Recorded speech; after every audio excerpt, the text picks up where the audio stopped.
नमस्कार दोस्तों, मैं लक्ष्य HSSC math with Mukesh YouTube channel पर आप सभी का स्वागत करता हूं। इससे पिछली क्लास में हमने पढ़ा था ग्लैंड्स के बारे में। हमने ग्लैंड्स की दो वीडियो डिस्कस की हैं, अलग अलग, एक्सोक्राइन ग्लैंड्स अलग और एंडोक्राइन ग्लैंड्स अलग। हमने दोनों वीडियो के अंदर दोनों एक्सोक्राइन और एंडोक्राइन ग्लैंड्स को अच्छे से डिस्कस किया है और अच्छे से आपको समझाया भी है। आशा है आप दोनों वीडियो आपको समझ में भी आई होंगी। लेकिन उसके बाद ग्लैंड से हम आगे बढ़कर आज हम डिस्कस करने वाले हैं आई का टॉपिक, जो कि इसके बारे में बताने की कोई ज़रूरत नहीं है कि ये आपके एग्जाम में और आपकी लाइफ में क्या इंपॉर्टेंट रोल प्ले करता है। आप सबको पता है, क्योंकि आप दुनिया के अंदर कुछ भी अगर देख रहे हैं या कोई भी आप कलर देख रहे हैं, ग्रीन, ब्लैक, ब्राउन, जो भी वंडरफुल दुनिया को, खूबसूरत दुनिया को आप देख पा रहे हैं, वह किसके द्वारा देख पा रहे हैं? वो आंखों के द्वारा देख पा रहे हैं। तो हम आज डिस्कस करने वाले हैं आई के चैप्टर के बारे में। आई का कैसा स्ट्रक्चर होता है, जैसे कि मैंने डायग्राम के अंदर पहले ही थोड़ा बना के रखा है, क्योंकि डायग्राम को बनाते वक्त थोड़ा टाइम लगेगा और क्लास के अंदर बनाना स्टार्ट पॉसिबल नहीं है, क्योंकि बार बार शायद गलत भी हो जाएगा। इसलिए मैंने डायग्राम को कुछ ड्रा करके रखा और कुछ नाम पहले ही लिख रखे हैं, और बाकी हम समझाते समझाते आपको डायग्राम के अंदर नामों को बताते चलेंगे कि कौन से पार्ट को हम क्या बोलते हैं और कौन से पार्ट का क्या काम होता है आपकी आंखों के अंदर। ये तो है आई का स्ट्रक्चर। अगर हम आंख के अंदर देखें तो आई का स्ट्रक्चर आपको कुछ इस तरीके से मिलेगा। ठीक है, तो हम डिस्कस करते हैं आंख, आईज के बारे में। आईज, आंखों के बारे में। यह स्ट्रक्चर बनाया मैंने आंख का, स्ट्रक्चर ऑफ आई। अब आंख के अंदर जो सबसे इंपॉर्टेंट पार्ट होता है वो क्या होता है? वो होता है लेंस। क्या होता है? लेंस होता है। अब इस आंख के अंदर जो यह दिखाई दे रहा है, यह क्या है? यह है लेंस। क्या है? लेंस। अब इस लेंस को, किस टाइप का लेंस होता है? यह होता है कन्वेक्स टाइप का। किस टाइप का लेंस होता है? यह कन्वेक्स टाइप का होता है। हिंदी में बोले तो उत्तल टाइप का, उत्तल प्रकार का लेंस होता है। दो प्रकार के आपने देखा होगा, कनकेव और कन्वेक्स होते हैं, उत्तल और अवतल। तो आंख के अंदर तो उत्तल टाइप का लेंस होता है। जैसे कि आपने देखा होगा कि लेंस ग्लास के बने होते हैं, लेकिन हमारी बॉडी के अंदर अगर ग्लास का ये लेंस बना होता है तो हमारी आंखें डैमेज भी हो सकती हैं। लेकिन यह किससे मिलकर बना होता है? यह ट्रांसपेरेंट मसल से मिलकर बना होता है। किससे मिलकर बना होता है लेंस? साथ के साथ नोट करते चलें। लेंस किससे मिलकर बना होता है? ट्रांसपेरेंट मसल्स होते हैं। ट्रांसपेरेंट एंड फ्लेक्सिबल होती है। फ्लेक्सिबल मसल से मिलकर बना होता है। क्यों? अगर ये ट्रांसपेरेंट ना हो तो आंखों के अंदर लाइट नहीं जा पाएगी, और लाइट नहीं जा पाई तो हम क्या देख भी नहीं सकते। ठीक है, इसके बाद यह लेंस सिलेरी मसल से जुड़ा होता है। कौन कंट्रोल करके रखती है लेंस को? और सिलेरी मसल्स का क्या काम होता है? लेंस को अपने जगह पर बनाए रखना। और ये किससे जुड़ी होती हैं? सस्पेंसरी लिगामेंट से जुड़ी होती हैं। क्या? ये तो होगी मसल्स, दोनों टाइप, सिलेरी मसल यहां भी है और यहां भी है, और ये लेंस हो गया। इसके बीच में भी ये सस्पेंसरी लिगामेंट्स से जुड़ी होती है सिलेरी मसल्स, और सस्पेंसरी लिगामेंट्स इस लेंस को पकड़ के रखती हैं। तो इनका क्या काम होता है? यह लेंस को ऊपर नीचे नहीं होने, ऊपर नीचे तो होता है लेकिन इसको अपनी जगह पर बना के रखती है। क्या करती हैं? लेंस को अपनी जगह पर रखती हैं। कौन सी? Suspensory ligaments. हाँ, सस्पेंसरी लिगामेंट्स। और किससे जुड़ी होती हैं? सिलेरी मसल से जुड़ी होती हैं। इसके बाद जो नेक्स्ट पार्ट आता है, जो एक बार मैं अलग से एक डायग्राम बना देता हूं, फिर इसके बाद वो बताता हूं वो कहां पे है। जैसे कि यह कोई भी मैंने एक आई बनाई है। क्या बनाई है? एक आई। इसके अंदर एक ये छोटा सा ब्लैक होता है, जो आपकी आंख के अंदर ब्लैक ब्लैक होता है, ब्लैक होल, जिसको हम बोलते हैं आई ऑफ द विंडो। क्या बोलते हैं? आई ऑफ द विंडो भी बोलते हैं। इसके अलावा जहां पर ये मैं लाइनिंग लगा रहा हूं, ये इस पार्ट को बोलते हैं हम आइरिस। क्या बोलते हैं? आइरिस। और इस आइरिस का कलर हर व्यक्ति के अंदर अलग अलग भी हो सकता है। क्या हो सकता है? अलग अलग भी हो सकता है। जैसे किसी के अंदर ब्लैक होगा तो किसी के अंदर ब्राउन भी हो सकता है। क्या किसी के अंदर ब्लैक, किसी के अंदर ब्राउन भी हो सकता है।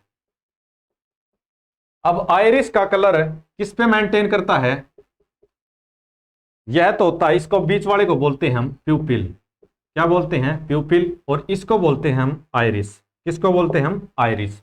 अब यह प्यूपिल का कलर भी हमारी आंख के अंदर बिल्कुल सेम नहीं होता, क्योंकि यह घटता बढ़ता रहता है अकॉर्डिंग टू लाइट। जब हमारी आंखों पर लाइट पड़ती है तो उसके अकॉर्डिंग यह प्यूपिल का साइज घटता बढ़ता रहता है। और पहले एक बार आइरिस को डिस्कस करते हैं।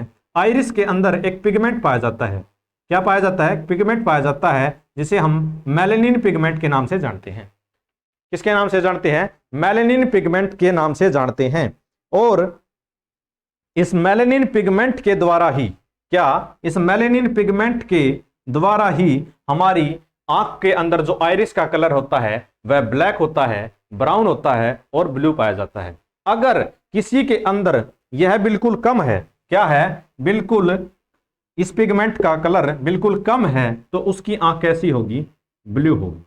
यानी कि आइरिस का पार्ट कैसा होगा, ब्लू होगा। अगर थोड़ा ज्यादा है, अगर इस मेलेनिन पिगमेंट का कलर थोड़ा ज्यादा है तो उसकी आंखें कैसी होंगी, ब्राउन होंगी। कैसी होंगी, ब्राउन होंगी। अगर बहुत ज्यादा है किसी के अंदर, जो कि अप्रोक्सीमेटली पाया जाता है, तो कैसा होता है, बहुत ज्यादा हो तो कैसा होगा, ब्लैक कलर होगा। कैसा कलर होगा, ब्लैक कलर होगा। क्योंकि इसी मेलेनिन पिगमेंट पे जो आइरिस के अंदर पिगमेंट पाया जाता है, उसी के बेस पर, किसके बेस पर, पिगमेंट के बेस पर हमारी आंख के आइरिस का कलर डिसाइड होता है। अगर बिल्कुल कम है तो उसकी आंखें कैसी होंगी, ब्लू टाइप की होंगी। और थोड़ा ज्यादा है तो ब्राउन, या बहुत ज्यादा है तो कैसा होगा, उसकी आंखें कैसी होंगी, ब्लैक होंगी। इसके बाद यह तो था आइरिस। और इसके अंदर आइरिस कहां है, ये जो यहां तक मैंने बताया, इसके अंदर आइरिस ये है, लेकिन इसके अंदर ये आइरिस है जो इस ब्लैक स्पॉट्स को पकड़े हुए हैं। यानी इसके अंदर यह प्यूपिल होगा। क्या होगा, प्यूपिल।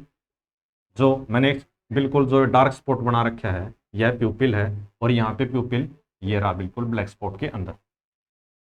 इससे आगे थोड़ी आंख के अंदर थोड़ा उभरा हुआ पार्ट होता है, जिसके अंदर यह एक्वस ह्यूमर टाइप का लिक्विड सा भरा हुआ होता है। क्या भरा हुआ होता है, एक्वस टाइप का ह्यूमर यहाँ पे लिक्विड टाइप में भरा हुआ होता है। और यह बिल्कुल ट्रांसपेरेंट होता है। क्या होता है, ट्रांसपेरेंट होता है। और जो ये आउटर लेयर है, क्या ये आउटर लेयर है, इसको हम बोलते हैं कॉर्निया।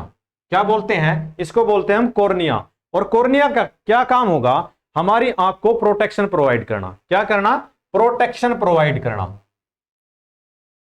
प्रोटेक्शन प्रोवाइड करना किससे, डस्ट पार्टिकल से।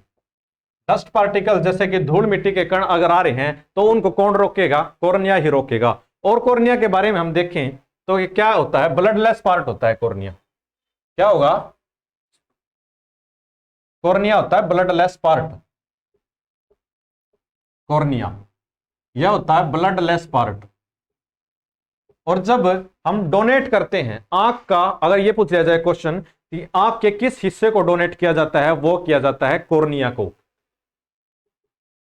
Donate part of eye, donate part of eye कौन सा होता है, वो होता है कॉर्निया। और प्रोटेक्शन का काम करता है। और ब्लडलेस पार्ट होता है कॉर्निया। ठीक है। इसके बाद आइरिस के बारे में डिस्कस कर लिया। प्यूपिल के बारे में हम थोड़ा आगे चल के डिस्कस करेंगे। एक बार उस साइड चलते हैं। जैसे कि एक बार इसको मैं रफ कर देता हूं आपको। यह पार्ट आपके समझ में आ गया होगा। यह इतने बड़ा पार्ट मैंने यहां पे बनाया था। ठीक है, यह आइरिस, ठीक है, यह प्यूपिल। अब इससे चलें, जैसे कि यहां से कोई लाइट आ रही है। क्या आ रही है, लाइट आ रही है। लाइट आ रही है, ऐसे लाइट्स आ रही हैं। तो क्या है, क्या करेगी यह लाइट, आंख के अंदर किस पार्ट से होते हुए एंटर करेंगी, या प्यूपिल से होते हुए एंटर करेंगी। क्या, प्यूपिल से होते हुए एंटर करेंगी। और इसीलिए आई ऑफ द विंडो किसे कहा गया है, आई ऑफ द विंडो किसे कहा गया है, प्यूपिल को कहा जाएगा।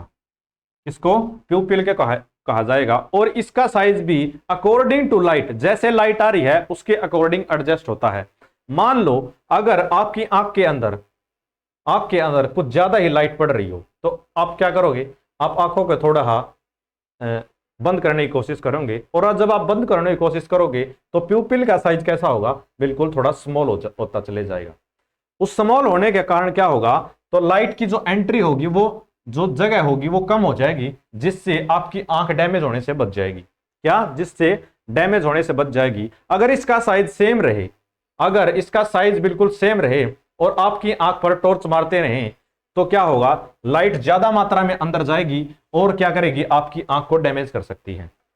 अगर नॉर्मल तरीके से देखा जाए तो नॉर्मल लाइट पड़ रही है, तो वो लाइट क्या करेगी, कोई भी जैसे कि ऑब्जेक्ट है, कोई भी जैसे कि यह ऑब्जेक्ट है, तो इसको देखने के लिए जिस पर लाइट पड़ रही है, इसके रिफ्लेक्शन की लाइट, हमारी लाइट जो लाइट है ये हमारी आंखों के अंदर प्यूपिल से होते हुए, आंख पूरी लाइट पूरी आंख पे पड़ रही है, लेकिन आंख के अंदर जाने का पार्ट जो विंडो होती है वो प्यूपिल होती है, और प्यूपिल से होते हुए वो लाइट कहां पड़ेगी, जहां आंख के बिल्कुल पीछे वाले हिस्से पे पड़ेगी, किसके पीछे वाले हिस्से पे पड़ेगी, और यहां से रिफ्रैक्ट होकर ये बैंड पर के पूरे एक पॉइंट पड़ेंगी, ऐसे ऐसे बिल्कुल एक पॉइंट बना देंगी यहाँ पे, जिसको हम क्या बोलते हैं, रेटिना बोलते हैं। विजिबल है क्या, हाँ, रेटिना क्या बोलते हैं, रेटिना बोलते हैं। जो हमारी लाइट आंख से क्रॉस करते हुए किस इमेज पर पड़ती है, जहां पर इमेज बनती है हमारी आंख के अंदर, वो होता है रेटिना। और रेटिना पर कैसी इमेज बनती है, जैसी ये इमेज है बिल्कुल रियल इमेज बनेगी उसकी, बिल्कुल सेम टू सेम, बिल्कुल रियल इमेज बनेगी, लेकिन कैसी बनेगी, इन्वर्टेड बनेगी, यानी कि उल्टी इमेज बनती है हमेशा। अगर ये पूछ लिया जाए जैसे आंख के अंदर, कि हमारी आंख के अंदर कैसी इमेज बनती है, रियल और इन्वर्टेड, रियल या अपवर्ड, जैसे कि ऐसे पूछ लिया जाए, तो हमारी आंख के अंदर बनती है रियल, यानी वास्तव, रियल एंड इन्वर्टेड। क्या बनती है, रियल एंड इन्वर्टेड इमेज बनेगी हमारी आंख के अंदर। और फिर क्या होता है, इसके बाद यहाँ पे एक ब्लैक स्पॉट होता है, वैसे ये इंपॉर्टेंट नहीं इतना, ब्लैक स्पॉट होता है, बस इतना जान लो, आंख के बिल्कुल पीछे होता है। और ये जो यहां से कुछ नर्व्स जा रही हैं, इसको बोलते हैं हम ऑप्टिकल नर्व्स। क्या बोलते हैं, ऑप्टिकल नर्व्स बोलते हैं, जो ये बिल्कुल आंख से होते हुए यहाँ पे जा रही हैं। अब ये इनका क्या काम होता है, ये ब्रेन तक जाती हैं। ऑप्टिकल नर्व्स का क्या काम होता है, जो ये इमेज बनी है हमारी आंख के ऊपर, रेटिना के ऊपर, इस इमेज को, इसको ट्रांसफर करेंगी ऑप्टिकल नर्व्स के थ्रू, ब्रेन तक लेके जाएंगी। और ब्रेन तक ले जाने का काम किसका होगा, ऑप्टिकल नर्व्स का होगा। और ब्रेन इसको समझकर, यह इन्वर्टेड है, इसको बिल्कुल सीधा करके मैसेज पहुंचाएगा, और आपको यह इमेज बिल्कुल सीधी दिखाई देगी। कैसी दिखाई देगी, सीधी दिखाई देगी। लेकिन आंख के अंदर तो हमेशा इन्वर्टेड बनी रहेगी, लेकिन उसको बिल्कुल सीधा स्ट्रेट करके कौन दिखाता है, वो ब्रेन का काम होता है। और ब्रेन तक मैसेज कौन ले जाएगा आंख से, वो ले जाएंगी ऑप्टिकल नर्व्स। ठीक है, इसके बाद प्यूपिल का हमने डिस्कस कर लिया कि इसका साइज घटता बढ़ता रहता है। कैसा, घटता बढ़ता रहता है। फॉर एग्जाम्पल, जैसे ये एक इंसान की आंखें हैं दोनों, कैसी, एक इंसान की आंखें हैं, इसके अंदर बिल्कुल प्यूपिल का साइज बिल्कुल छोटा सा है, और इसके अंदर प्यूपिल का साइज इतना बड़ा है।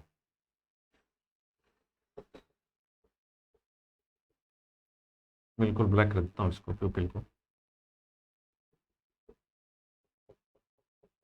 डायग्राम कैसा है भी हो, लेकिन समझने के लिए काफी है। जब भी आप किसी डार्क कमरे से लाइट के अंदर जाएंगे, क्या आप डार्क रूम से किसी लाइट या ज्यादा रोशनी के अंदर जाएंगे, तो आपकी जो प्यूपिल का साइज वो कैसा होगा आपके प्यूपिल का साइज, जब आप डार्क रूम से जब डार्क में जाएंगे, तो यह प्यूपिल का साइज थोड़ा बड़ा होगा। कैसा होगा, बड़ा होगा। क्यों, क्योंकि अंधेरे के अंदर आपकी आई के अंदर लाइट ज्यादा अमाउंट में जानी चाहिए, तो इसीलिए प्यूपिल का साइज बड़ा होगा। और जब आप लाइट वाले कमरे में जा रहे हैं, यानी कि लाइट वाले कमरे जा रहे हैं डार्क से, तो जब आपका प्यूपिल का साइज बड़ा है, तो उसे छोटा होने के लिए, क्योंकि ज्यादा अमाउंट में लाइट जाएगी, अगर आप लाइट के रूम में जा रहे हैं, तो आपको एकदम ब्लाइंड सा दिखता है, और आप प्लग बार बार झपकाते हैं, क्योंकि तब तक आपका प्यूपिल का साइज माइन्यूट होता जाता है, थोड़ा छोटा होता है। और जब तक वो छोटा होता है, आप पलक झपकाते रहते हैं, और जब एडजस्ट होता है तो आप नॉर्मली आंख अपनी खोल के लाइट वाले कमरे में घूमते फिरते रहते हैं। और एकदम से लाइट वाले कमरे से डार्क वाले में जाएंगे तब भी ऐसा ही होगा, क्योंकि पीपल को एडजस्ट होने में थोड़ा टाइम लगता है, क्योंकि एकदम से लाइट जाएगी तो आपको आपकी आंखों के लिए वो हार्मफुल हो सकती है। इसके बाद यह तो था आई का स्ट्रक्चर, आपको समझ में आ गया, यह कॉर्निया होता है। इसके बाद और क्या रह गया, ऑप्टिकल का भी समझा दिया।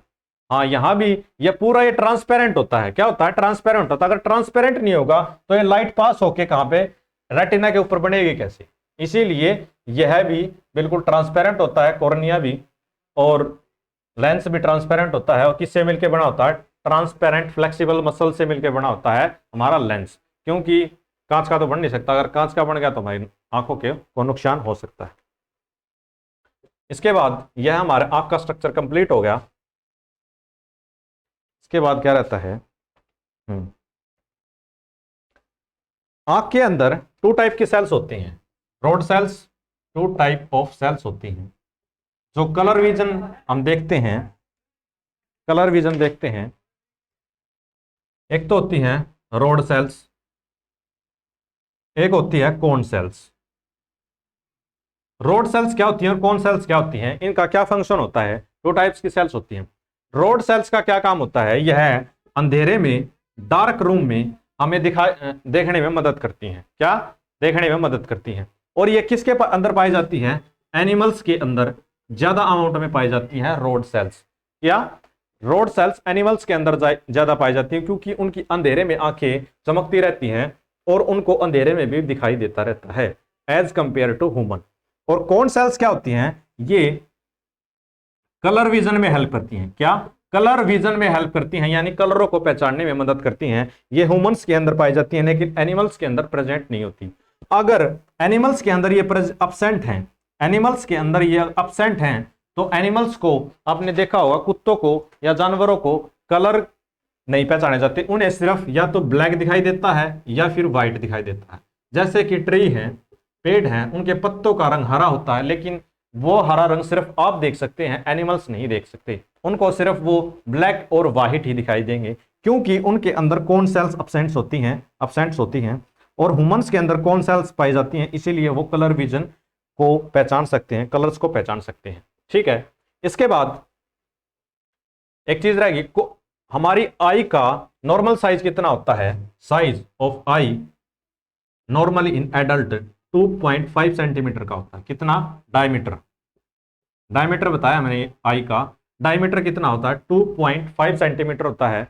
और जैसे कि ये अकॉर्डिंग टू लाइट पे ये घटता बढ़ता रहता है, तो अगर यह 25 सेंटीमीटर की दूरी तक हम विजिबल कर पाते हैं, अगर 25 सेंटीमीटर से भी हम नजदीक को किसी चीज से देखेंगे तो उसकी अच्छी इमेज नहीं बन पाएगी, रेटिना तक इमेज नहीं बन पाएगी, और इसीलिए हमें वो दिखाई नहीं देता। क्योंकि अगर 25 सेंटीमीटर से दूर है तो उसकी लाइट हमारी आंखों पर पड़ेगी और उसकी इमेज रेटिना पर बनेगी। अगर 25 सेंटीमीटर से कम है तो उसकी इमेज रेटिना पर नहीं बनती और हमें वह क्लियर दिखाई नहीं देता। इसके बाद क्या रह गया, नेक्स्ट देखते हैं हम।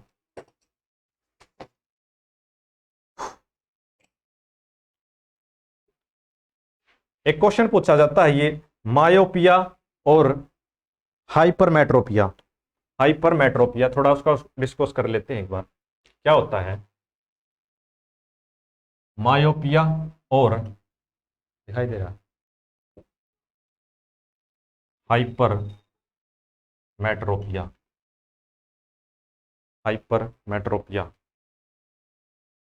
अब मायोपिया क्या होता है और हाइपरमेट्रोपिया क्या होता है, यह एक दृष्टि दोष होता है। क्या होता है, दृष्टि दोष होता है, जिसके अंदर मायोपिया के अंदर नजदीक की तो चीजें दिखाई देंगी, नजदीक की वस्तुएं तो दिखाई देंगी, वस्तु दिखाई देंगी, लेकिन दूर की नहीं दिखाई देंगी, नहीं दिखाई देंगी।